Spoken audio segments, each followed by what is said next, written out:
Hi, Stephen D. It's a very difficult subject for me to talk about, so hope you'll bear with me. As the title to this video indicates, it's about a young man I knew, a friend of my daughter's. She grew up with him from when they were toddlers all the way through high school, and they kept in touch even after high school.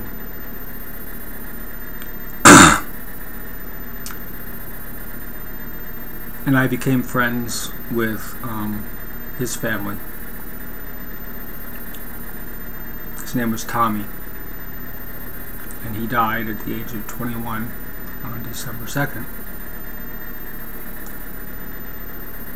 And excuse me.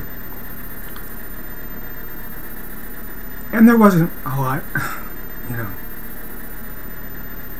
special about Tommy from a demographic standpoint. He came from an Irish family in our city.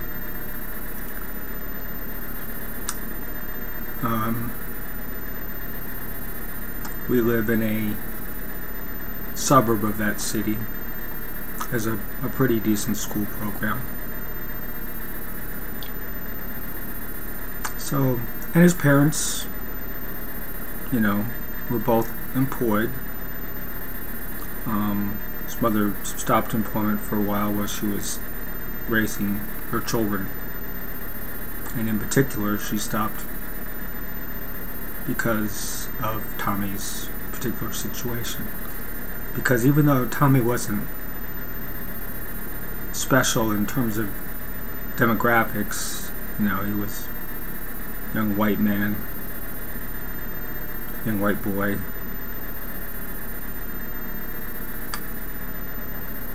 making, I'm sure his family made more than, or slightly more than the median income.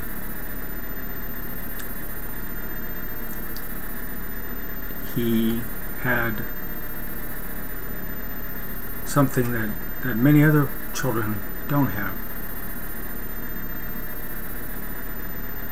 Something that he shares with millions of Americans. He had a disabling medical condition. He was born with it. It was pediatric arrhythmia of his heart.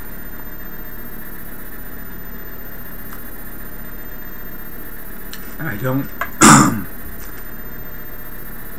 don't remember everything very clearly, but I do know that his first pacemaker was implanted shortly after the age of 1, because he was exhibiting signs that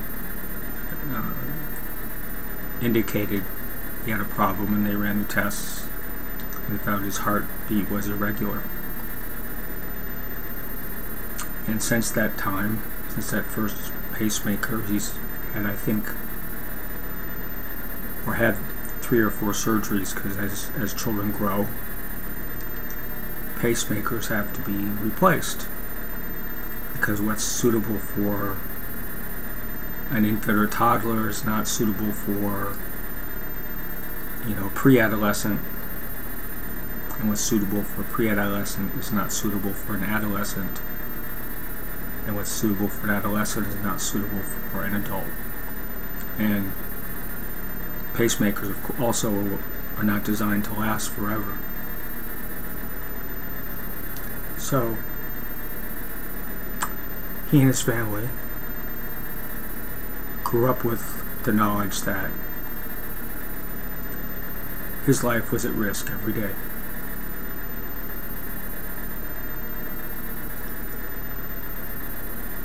But he did grow up. He was a wonderful, sweet kid. What I remember about him was he was a little shyer than most, but I kind of lost touch with him after he went to high school, because he and my daughter weren't in the same classes like they had been elementary school and middle school. And he got, I guess he blossomed a little bit, got involved in things like robotics, which is a program, an extracurricular program for kids to design their own robots and put them in competitions with other schools around the country. And initially he couldn't afford to go to a full four-year school, so he started a community college in town, got his 2-year associate's degree, and then was accepted at the Rochester Institute of Technology and granted scholarships because of his academic achievement, which says a lot about how hard he worked.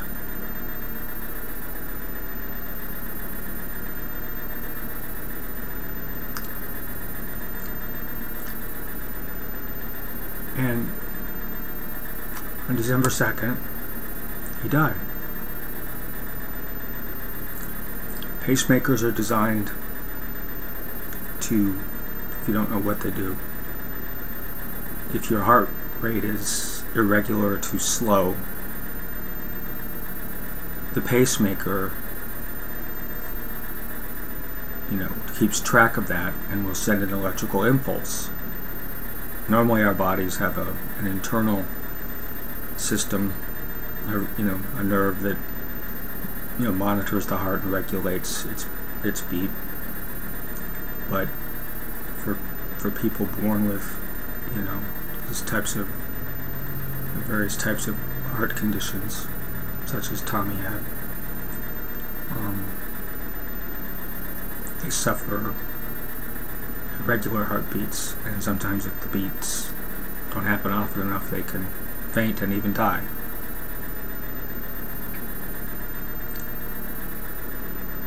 But they can't do everything. They work to keep a heart beating, but they can't stop a heart from racing. And on December 4th, I received a text and a phone call. I missed them initially. I was taking a nap, but I woke up and I saw the text. It was from my daughter, showing Tommy's obituary. And I called her and she was sobbing uncontrollably because he had died. And I was in shock. His family literally lives half a block down the street from us. So I went outside, and these days people don't read the newspaper. Many people on our street don't even get the newspaper. My daughter was just fortunate that her boyfriend, who works part-time, providing military guard for military funerals as part of his National Guard service, had been scanning the local paper for obituaries because he wants to know if there's a need for potential military funeral that's going to come up that he might have to be called in for. And he saw Tommy's obituary. And I ran out of the house, ran down the street, knocked on the door, and I could tell immediately that it was true. And just by looking at the face of Tommy's mother, a good friend of mine, and his father, and his sister.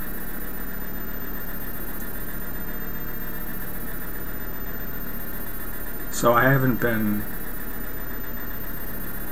as active writing on the blogs that I write on, or doing this YouTube thing. I thought about trying to write about this, but it's just thinking about it was too overwhelming, so I finally got to the point where I thought I could do a video about it. See, Tommy, it's like a lot of millions of people in this country had a medical condition that was disabling. It curtailed his activities,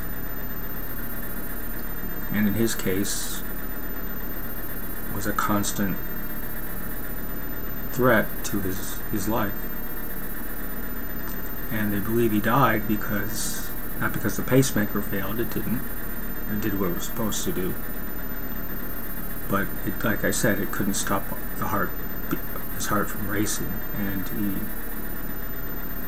they believe he had an episode where his heart started racing uncontrollably, and at a certain point you can die from that. I don't know I don't know all the details.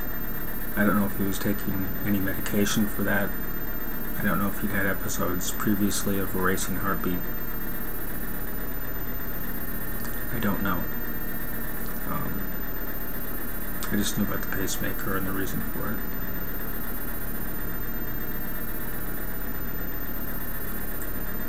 And like a lot of us with disabilities, you couldn't know just by looking at Tommy that he had this disorder, because it doesn't show, unless he showed you his scars on his chest from his surgeries, which is not something young men do too often. Trust me on that one.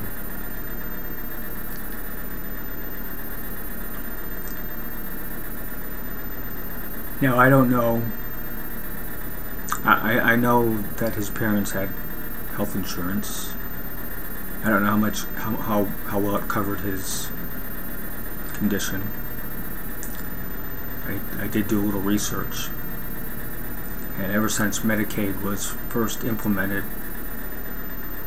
there was a program put in place that specifically prevented states from, curtailing certain payments, and especially for, and services, especially for services to young children. So since its beginning, poor children were entitled to, the same or better health care, for situations like Tommy. So it wasn't an issue of class or race. It was a condition of a difference that, like I said, many people in this country share. A medical condition, a disabling medical condition that you live with. His just happened to be a little more serious than most, less serious than others, but ultimately extremely serious, and it killed him.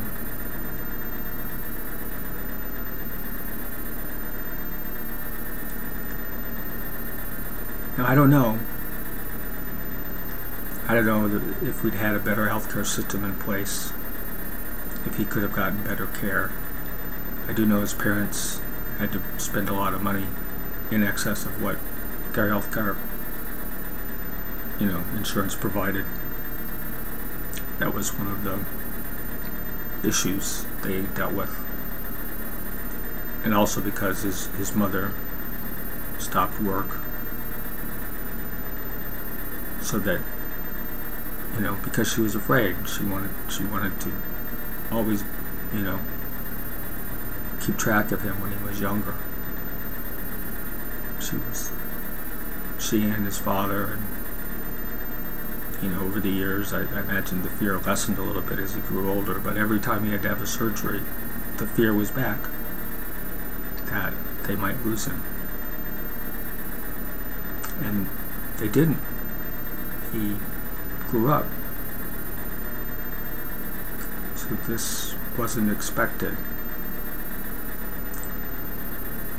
I don't know if he could have gotten better medical care or less expensive medical care if we had a better healthcare system. I don't know.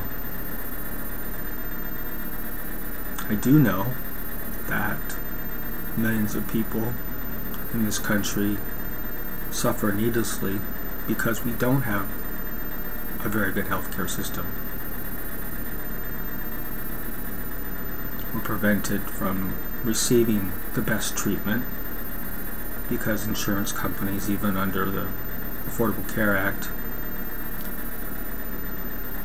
have the right to, tell our doctors what they'll pay for. The right to determine whether what we need is, quote, medically necessary. And it could be Tommy had other issues that were medically necessary that led to this, I don't know, that his healthcare providers denied him. I don't know. I do know that I have issues and that I've been denied the best medical care. At least the medical care my doctor wanted me to have because of our healthcare system.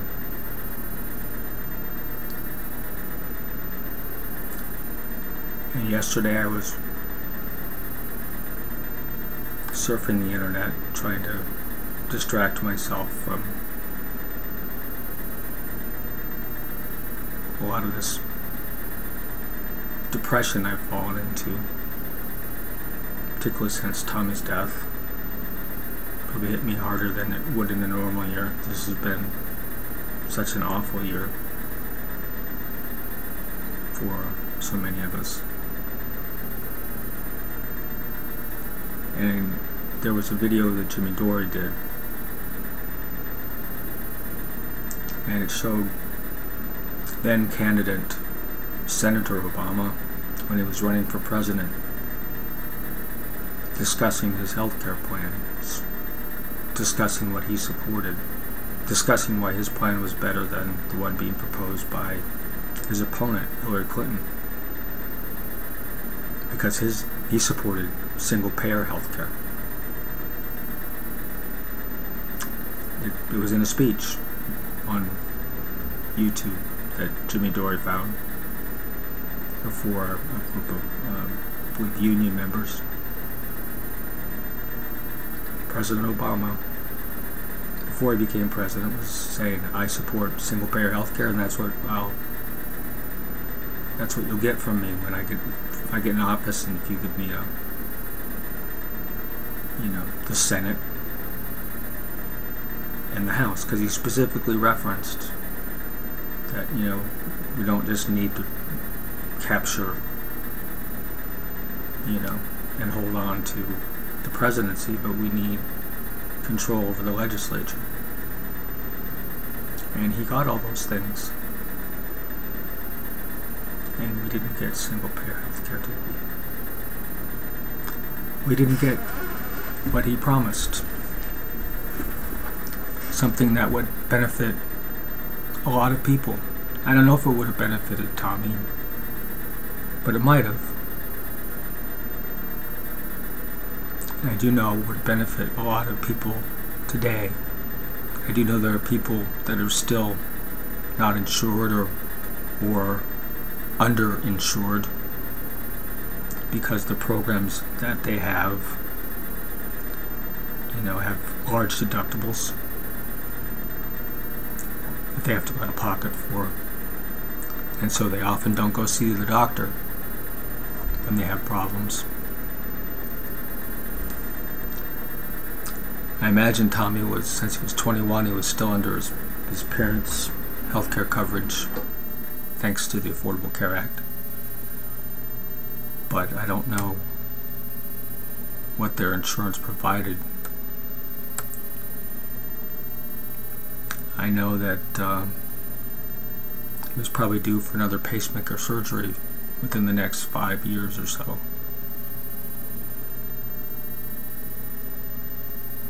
And I imagine there's other people right now, young people, old people,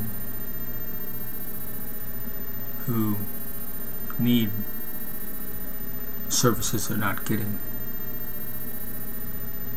Services that could benefit their quality of their life and in some instances could save their lives. I imagine you know a lot of those stories too. And I guess I'm bringing this up only because it hit me how hard it was to lose this young man that I knew. Good man. I was amazed when I went to the viewing hours for him. At the parking lot was not just full of cars, it was overflowing. People were parking up and down the street, on grass, everywhere, anywhere they could find a spot. The line to go and console his parents was so long that it took about 30 minutes just standing in line, or longer in some cases, to get to speak to them. And this was the case the whole time I was there. I was there for about an hour and a half of the 3-hour time that they had set aside for the viewing.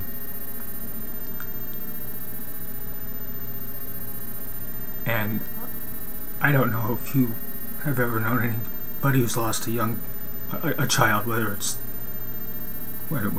the child was really young or even older like Tommy was, but still young, still had so much life in him, had made so many friends, so many people whose lives he touched, that he made a difference to, or they wouldn't have been there. I saw all these young people, with a large group of young people, probably more young people than older people. The older people, we were there mostly because we were friends with his parents. But the young people came from everywhere. They came from college, they came from high school. My daughter flew back. We flew her back from college the week before finals because she wanted to be there. She had to be there.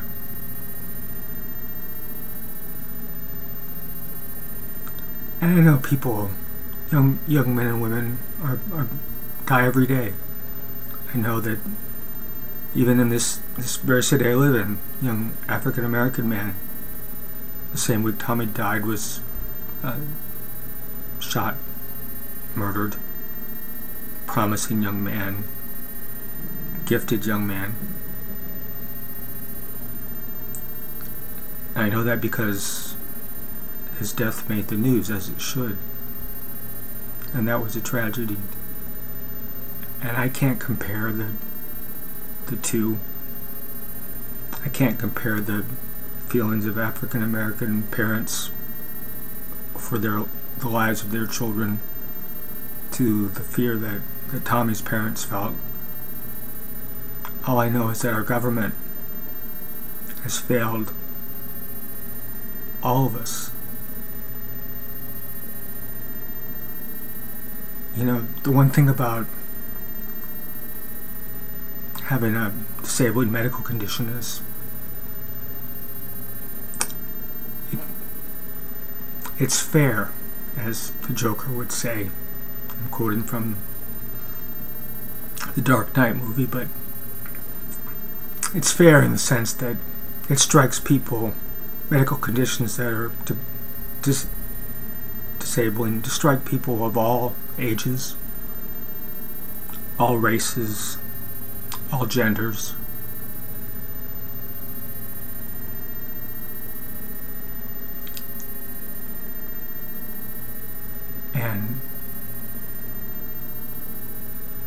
So in that sense, it doesn't discriminate. Now the treatment, yes, sometimes we find, yes, there are discriminatory results based on the treatment of, women versus white adult men, African Americans versus whites versus Hispanics.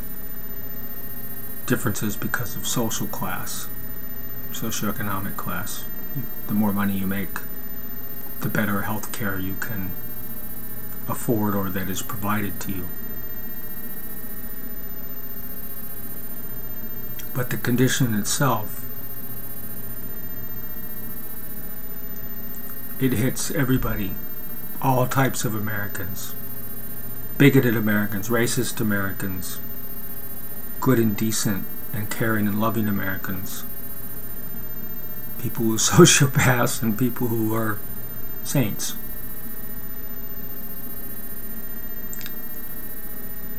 And despite that, despite being this very wealthy country that we live in,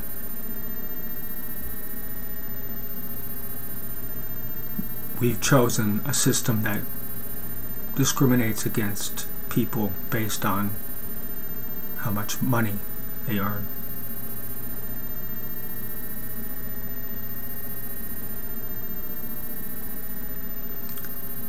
It's a bizarre system. Like I said, I don't know if it would have made a difference in whether Tommy lived or died. I can't tell you that. But thinking about his life and his sudden death brought these things to my mind. I wanted to write about it, as I said, long time. This past, well, since the December 4th, but just couldn't find the right words, and I'm not sure I'm finding the right words now, but I'm doing my best. So I'll just sign off by saying, Tommy, we will miss you. You were a good person, and I wish more people could have known of you, and